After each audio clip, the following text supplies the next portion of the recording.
Hi, everyone. It's Jamie. Today we're talking about Mexico in the wake of mass violence that broke out on Sunday after a military raid killed the most wanted and feared cartel boss in the country, a man known as El Mencho. Convenience stores and petrol stations torched, trucks dragged across roads and set on fire, plumes of smoke from resort city Puerto Vallarta.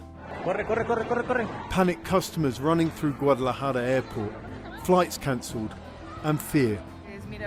Now, as some of the dust settles, we'll take a closer look at who this kingpin was, the powerful criminal organization he presided over, and what could happen next in his absence. With me now is David Mora, the senior Mexico analyst at International Crisis Group. He is in Guadalajara. David, thank you so much for making the time. Really appreciate it. Totally. Thank you for inviting me to the show. So you and I are talking at about 4 p.m. Eastern time on Monday, and since El Mencho was killed in a Mexican military operation yesterday, an explosive reaction swept Mexico, beginning in his cartel's home state. Cartel, fire and fury, turning the streets of Mexican tourist hotspot Puerto Vallarta on this Sunday morning into something resembling a war zone. The explosion of violence also hit the state of Jalisco's capital, Guadalajara, and spread to at least 10 other states. For those of us who are just watching the videos from afar, can you tell me more about what that reaction entailed? Certainly. So, the immediate aftermath, right after the operation, was this show of force by the different groups that operate under the Jalisco cartel umbrella. And they orchestrated very coordinated response that the official toll was at least 250 blockades. So basically, the way this works is steal cars, they set them on fire, trucks as well, buses, and then they use them to blockade not only streets within like urban areas like the metropolitan zone here in Guadalajara, but also highways in Jalisco state that, as you mentioned, is the home state for the Jalisco cartel, but also neighboring states such as Guanajuato, Michoacán, on the west coast, Nayarit and Colima as well. Mhm. And that quickly grew up to be a national situation because we also saw confrontations and blockades in other parts closer to the U.S.-Mexico border and further south towards Guatemala. Foot soldiers of the Jalisco New Generation Cartel, the most powerful drug gang in Mexico, went on the rampage. Incidents were registered in 20 of Mexico's 32 states, the cartel present in every corner of the country. The official toll that was shared by the government is that at least 25 troops died, were killed. Dozens of suspects were captured. Some others were killed as well during the operations. Mexican officials say the total death count from yesterday's operation is at least 73, including security forces, suspected cartel members, and others, including a prison guard and an agent from the state prosecutor's office. Something that it's worth mentioning is that there have been just a few reports of civilian casualties. And the way the government responded to these was deploying more troops and reinforcing the presence across some of the states that had, the most active confrontations, and the situation was kind of like hotter. What is the purpose of this show of force from the cartel? What are they trying to accomplish with the roadblocks and setting vehicles on fire? So it's retaliatory. It's saying that, they're not gonna let this happen without giving the fight. And it's to demonstrate the capacity, the disruption capacity that a powerful organization as Jalisco Cartel and the violence that they can inflict, right? So it's basically telling the government it's not going to be that easy.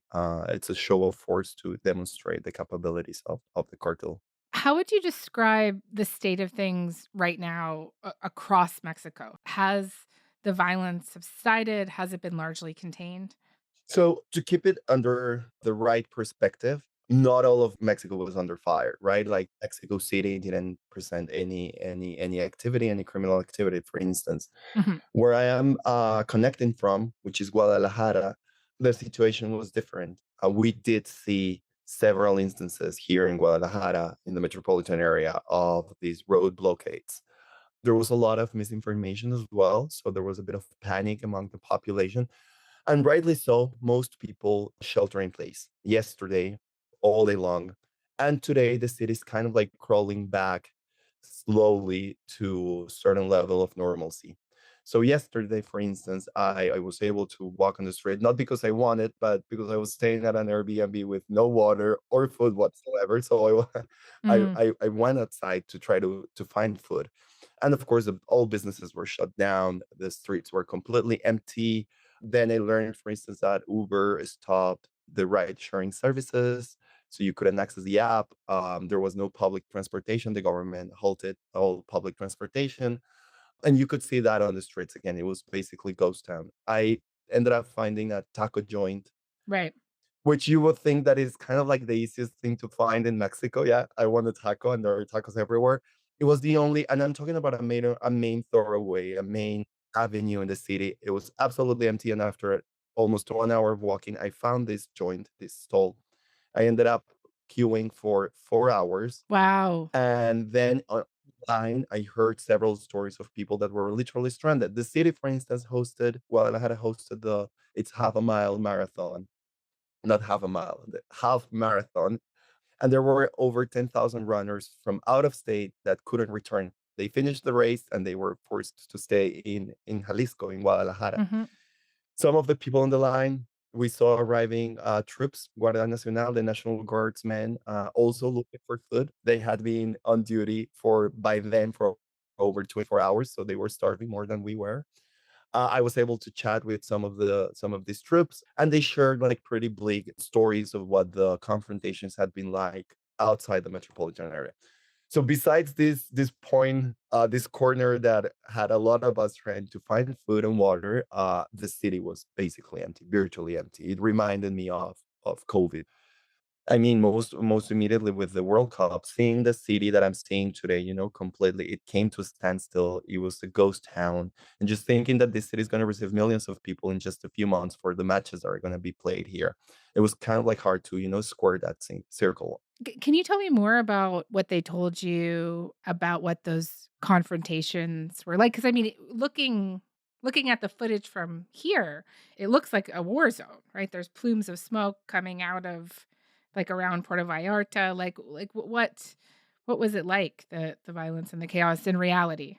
So, according to them, the confrontations had been very, very violent, also very focalized. Hmm. The videos, like these videos, the ones that get viral are the ones that are kind of like they show this sort of scenes, right? But it is not to say that is the case for the entirety of Mexico.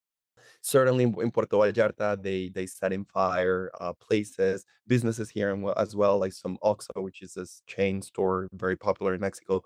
They close the doors and they're always open. So it was very shocking to see them closing the doors because they're usually target when things like that happen. So some Oxxos were on fire as well. Mm, And what I heard from the National Guardsmen were descriptions of their men being targeted and killed, which is something that the government corroborated yesterday evening. yeah. It was breaking news to me. They talk about dozens of their colleagues having been killed by the criminal groups working under Jalisco. And today, the government confirmed that at least 25 troops had been killed. Guardia Nacional troops had been killed.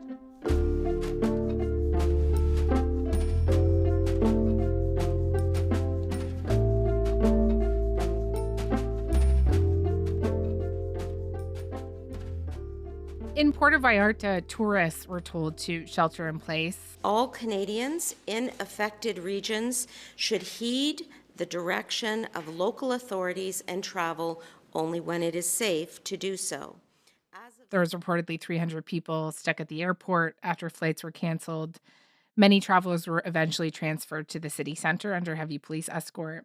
And currently, there are about 26,000 Canadians registered in Mexico right now. That is an increase of nearly 8,000 from the same time yesterday. Registration is voluntary.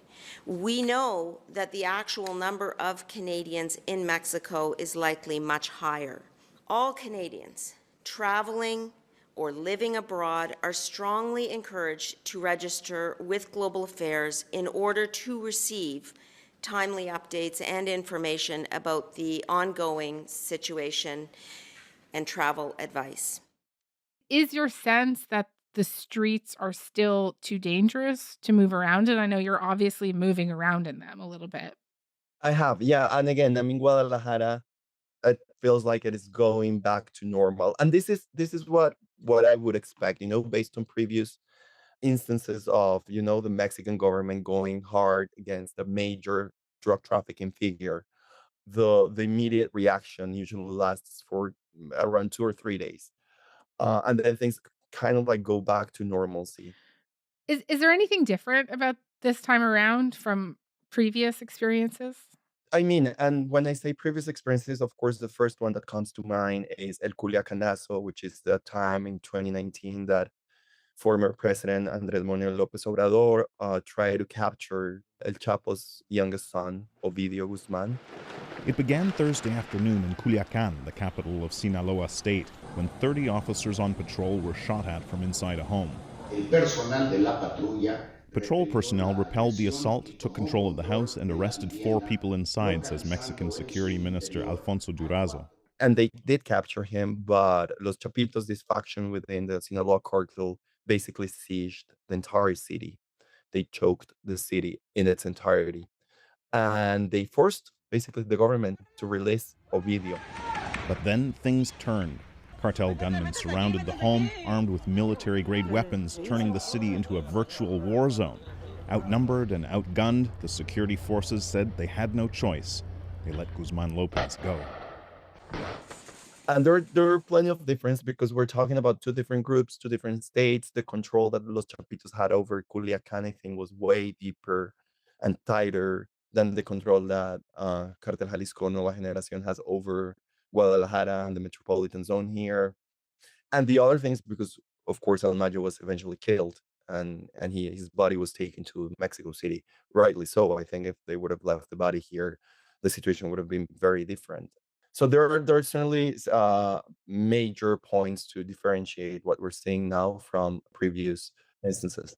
How would it have been different if they had left the body there? I think they would have created a situation in which there are incentives for the many hitmen that work under Jalisco Nueva Generación to keep working, keep fighting in the city. That would have bring Mm.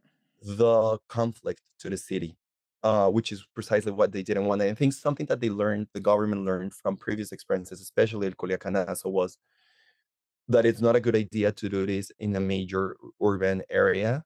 They did that in Culiacan, a city with 1 million people, and it broke havoc to the entire city. Mm. So that's why I think, even though El Mencho was believed to move around a lot in places like Guadalajara and the other municipalities nearby, they waited to capture him and eventually kill him in a more remote place. So I think there's some learning about, some lessons that they implemented this time around.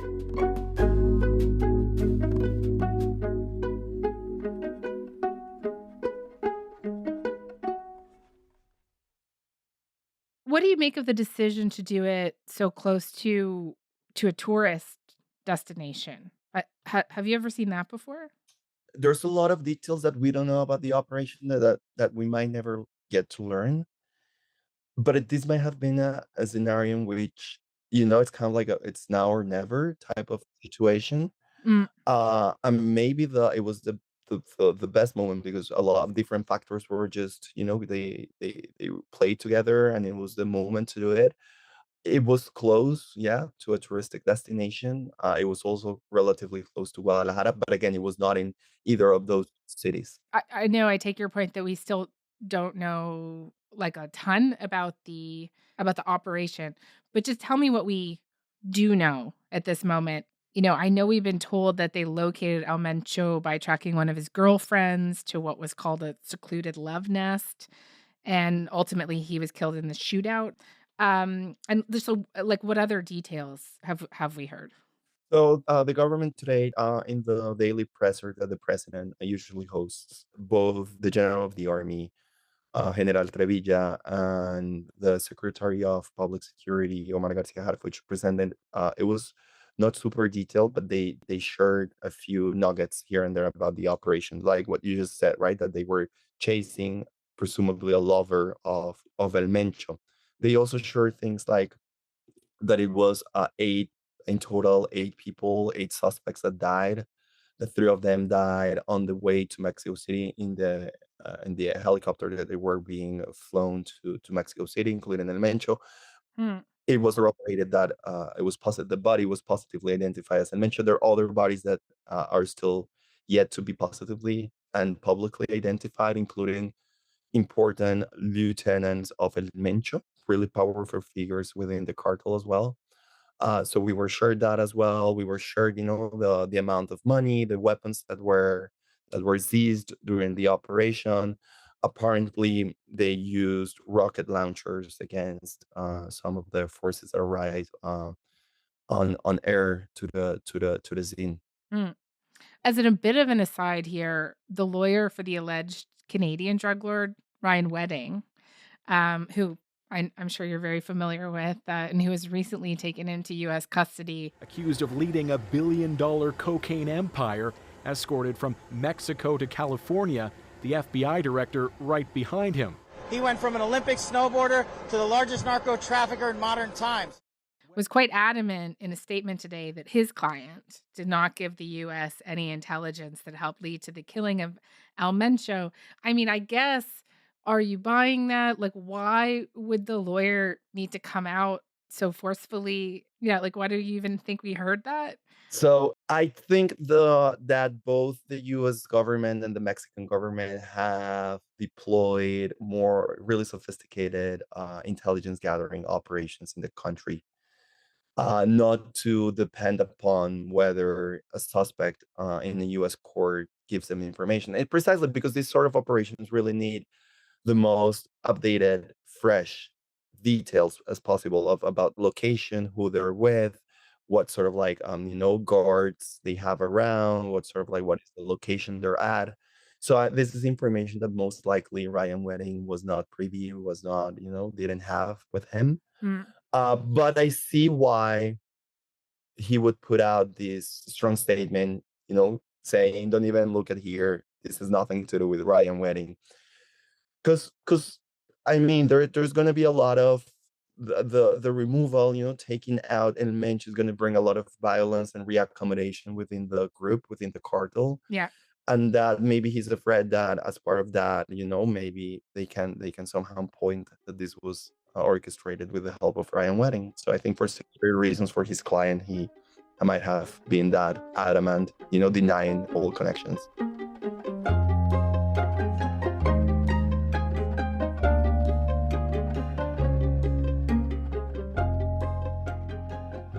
Can you tell me more about El Mencho? His real name is Nemesio Azguera Cervantes. I understand before he was Mexico's most wanted kingpin with this $15 million bounty on his head from the U.S. He was at one point a police officer. And just how did he come to be such a powerful crime boss?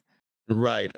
Despite the power and the position that he reached within Jalisco, he hasn't been sort of like a storied kingpin and capo, similar to what El Chapo Guzman, El Mayo Zamba, to that level, despite him being as equally powerful as them. Very briefly, El Mencho, grew up in poverty here in Mexico. At some point, like so many Mexicans, he migrated to the US. He was in the US where he was caught, like pushing some drugs. So he had a stint in a California jail, after which he was sent to Mexico. And back in Mexico, he worked as a police officer, which is not something uncommon for people who have been in jail for drug-related offenses and crimes, which just speaks very badly about the recruitment processes. I mean, we're still talking about the 90s, but still. And then after having this other stint in the police forces in Jalisco, he begins working for one cartel, El Cartel de Milenio, which is now an extinct organization that at some point had an alliance with Sinaloa cartel, and they were fighting a very brutal organization called Los Zetas. I'm talking, this is happening around late 2010. And Cartel Milenio Sinaloa, create this paramilitary sort of like organization exclusively devoted to fight Los Zetas, which was this very brutal Hmm. cartel. And the idea was to be as brutal and as violent as los Zetas. And these began being called los Matacetas, the Zeta killers, basically, the Zeta killers. And that's where Mencho starts kind of like, going up the ladder in this specific organization, which eventually turns into what is known today as the Jalisco Cartel, Right, because Jalisco Generation Cartel. they splinter at some point from Right, Sinaloa, from right? and Milenio Cartel, Yeah. correct.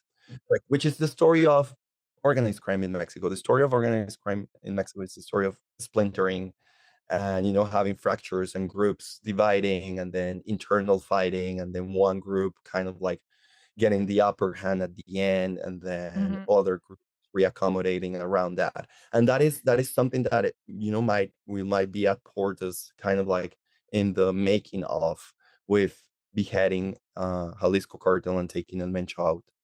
And just El Mencho himself, he's known for being particularly brutal, right? Is that fair for me to say? I think the cartel, The cartel. the part of the brand of the Jalisco Cartel is being very violent, very brutal. And it's a narco trafficking organization, but I understand their operations kind of went well beyond drugs as well. And just how would you summarize the breadth of the Jalisco New Generation Cartel's operations in drugs and then also beyond? Right. So yeah, you're right. Jalisco Cartel is one of the front runners in the production and trafficking of drugs in Mexico, especially fentanyl.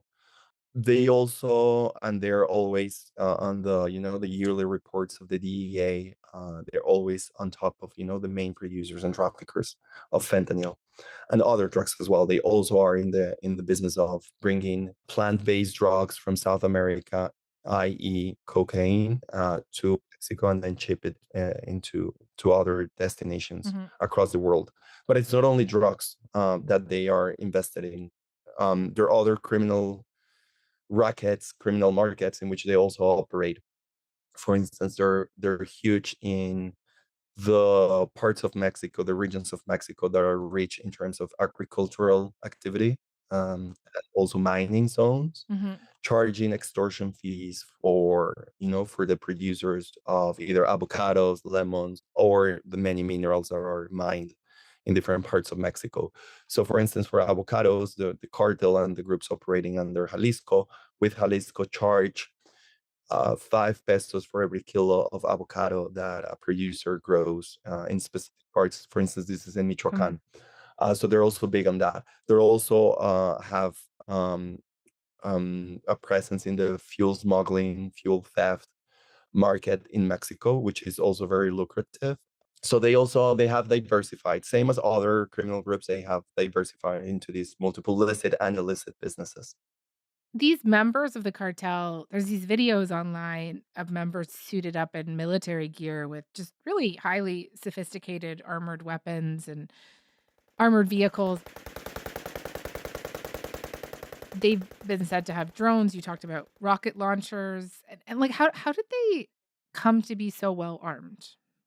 So there's definitely the factor of the US and the gun industry in the US and the problem with weapons being smuggled south of the border, which is most homicides in Mexico. I think 7 out of 10 homicides are committed with guns, and there are hundreds of thousands of guns and other weapons, small arms that are seized in Mexico every single year. So that's one way that these groups arm, themselves. But I think Jalisco also did things that were very that at that point were sort of like a novelty. And I'm talking about, for instance, armoring their cars, in an artisanal, handmade way. We call them monsters in Mexico. So these are pickup trucks that had heavy layers of different metals attached to them. This is something that again was kind of like part of the brand. And usually, like the Jalisco cartel, really they became like this major military force, and they part of the brand was showcasing the firepower in these widely viral videos in which they would shoot their weapons, and they would show the rockets and the high powered rifles that they had access to. And I think another element in how they became this powerful is because they have a really strong pipeline of mercenaries, foreign combatants coming into Mexico to train the hitmen of the cartel in things like creating improvised explosive devices. So there's been a lot of reports of mines designed and built by Jalisco Nueva Generación, being thrown and being left in the strategic points of roads and highways in places like Michoacán, for instance. Right. So they were very creative, and they certainly built up this massively and really important military, almost paramilitary force in the cartel. And these guys, they, in 2020, for example, have tried to assassinate the current federal secretary of security, who was the chief of police in Mexico City at the time, with 28 hitmen and over 100 bullets. And just how challenging has it been for the Mexican government to contain this cartel and go after El Mencho in the past? Right. I think you're making an important point with the attempt on Omar Garcia Harfuch, now the secretary, back then the Mexico City security secretary, now the the national head of the security strategy. Because something that the Mexican criminal landscape is very crowded. There are multiple groups, and another way in which Jalisco cartel stood out was their willingness, their propensity, the proclivity to engage in these brazen attacks against government officials. And it was not only Harfuch back then. More recently, Jalisco also killed a very popular mayor, for instance, in a big city that really brought Michoacan back to the top of the news cycle and sort of like a political emergency for the federal government.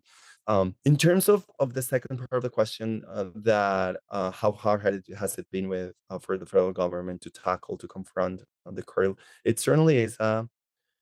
It's a challenge because I think it's not only, and it's specifically talking about now, the challenge is not so much in the immediate aftermath, of these blockades. That is the immediate reaction. But what's going to be challenging is what's going to happen with the Jalisco cartel once El Mencho is not here. Because he had a very centralized and very tight grip on the entire structure. And if someone arrives that is not as powerful or is seen as weaker compared to El Mencho, Yeah. that might create incentives for groups and factions and operatives within the cartel to splinter, to fight over power, and that is when the actual levels of violence might spike up. Right. I know even President Claudia Sheinbaum herself has criticized previous leadership for taking out cartel leaders and the violence triggered in its aftermath, and sort of this is the pitfalls. This is what people call the pitfalls of the kingpin strategy, that you could unleash more violence this way.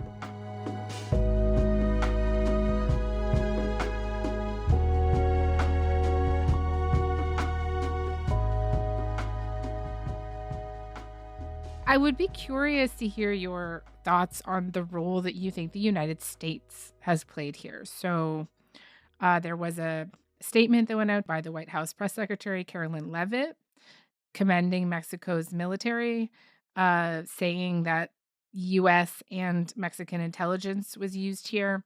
Of course, the U.S. State Department had last year designated this cartel as a foreign terrorist organization. How much pressure was Claudia Sheinbaum's government under to act here? Definitely. I mean, I do think before going to the U.S. factor, I do think it is important to keep in context that this is the strategy of being more confrontational against criminal groups that President Sheinbaum has deployed. I do think it's also because she believes that in that policy, Okay. she knows that was a huge shortcoming of her mentor and predecessor, Andrés Manuel López Obrador. So I think she comes from there. But absolutely, the factor of after once Trump was elected and he, got to the White House, there's certainly more political pressure on delivering these high value, substantial outcomes in the fight against criminal groups. In this specific case, I think what Sheinbaum did was very smart because she proved that her theory works. She for over a year now, there's been this tension, and it seems like the U.S. and Mexico, they don't quite speak the same language in which Mexico keeps delivering, in terms of drugs that are being seized, drug labs that are being dismantled, people that have been captured, these mass transfers of suspects to U.S. custody. So she's been betting on law enforcement big time and cooperation between the two countries. But then you have Trump that every now and then says, we're ready to hit the cartels on land. The U.S. troops are ready to be on the ground on Mexican soil and run operations. And then we had Caracas, which brought the reality, the possibility of a unilateral intervention. It just brought it home. It's on the doorstep. Mm. So I think with this, what Sheinbaum did was proving her theory that, look, we can cooperate. Let's cooperate. Let's have our security agencies sitting together. Let's share information. Let's share intelligence, and let's act on that intelligence. But when the time comes, when the moment arrives, Mexican troops can do it, and Mexican troops will do it as well. Mhm, mhm. With this, she proved that theory. Mexico can also, run these operations. We don't need U.S. troops here. Let's keep on the terms of, sharing intelligence, cooperation, having, more specific policy items being developed between the two nations. But when the time is for, the big show, Mexican troops can do it. I know we kind of went over the fears that people have about what this could unleash, but I wonder if you could just also articulate for me a little bit more how taking out this cartel leader could have a positive net impact, A potentially. positive impact. Yeah, yeah. I've been asked about the negative impact. I'm just thinking about the answer. Yeah, yeah. So I think as long as this is part of a broader strategy, this might be positive. And what do you mean by a broader strategy? As you said, the kingpin has a strategy which is just chopping off the head of the snake, removing the heads of the groups. Time and again has proved we have a lot of evidence saying that it doesn't work, that it only creates more violence, and that drug trafficking doesn't really stop. So, but these sort of operations combined with other strategies may actually work. What other strategies do I mean? I'm talking about debilitating, weakening, dismantling the financial structures that hold these organizations, the way they launder their profits of the many crimes they commit. For instance, that is very important. And I think the US and Mexico are also taking steps into that direction as well. Now that we're talking about Puerto Vallarta, most recently they dismantled and sanctioned a long list of entities, Mexican entities, people, citizens as well, connected to a very complex network of time sharing scams in places like Puerto Vallarta and other coastal cities, through which they were laundering money. So those sort of operations, more on the lines of follow the money, are also important to actually weaken a cartel, a structure like this. They also need to go after the small figures, like the foot soldiers, which credit where credit is due. Mexico has also been doing. The president and Secretary Omar Garcia Harfuch, they update this figure, and I think it's right now it stands at 45,000 people who have been captured in drug related offenses in Mexico. Yeah. The problem here is that if you don't stop the recruitment capacity of these organizations, they're gonna keep like bringing fresh bodies, fresh victims into the equation. So as part of a larger, more comprehensive strategy, this taking down figures like El Mencho is fine. I mean, and we also need to acknowledge that he committed crimes, and we're talking about really brutal crime. Mhm. Not only like drug trafficking, which most likely the U.S. is what they wanted him for. I'm talking about like the crimes that against Mexican civilians here. Like brutal crimes as Mhm. massacres, disappearing people, forcefully displacing people. Mhm. So this guy also needed to be held accountable for those crimes as well. So like operations like these also serve that purpose. David, thank you so much. Really appreciate it. Of course, no, anytime.